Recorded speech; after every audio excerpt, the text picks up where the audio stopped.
Hi, my name is Sam, a third-year medical student at NYU, and I'm also a Pre-Med Coach at the Premed Consultants. Today we're going to talk about extracurriculars for pre-meds and specifically focus on 5 different categories: research, shadowing, clinical experience, volunteering, and leadership. So first we'll talk about research. There's 2 kinds of research that pre-meds could get involved with. This involves basic science research or clinical research.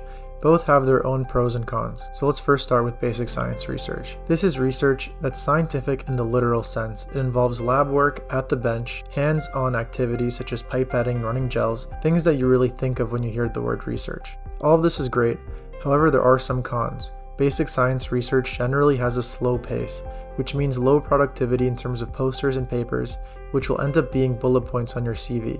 It also has a high time commitment, which means your mentor might require you to spend a certain amount of hours every day or every week at the lab, and this could take away from things like studying. Clinical research is quite different. It mostly involves things like data collection, data and statistical analysis, and concerns things like medicine and public health more than science and biology. It uses the scientific method less than basic science research and will feel less like research. On the other hand, it has a lot of pros, like a fast pace and a lower time commitment.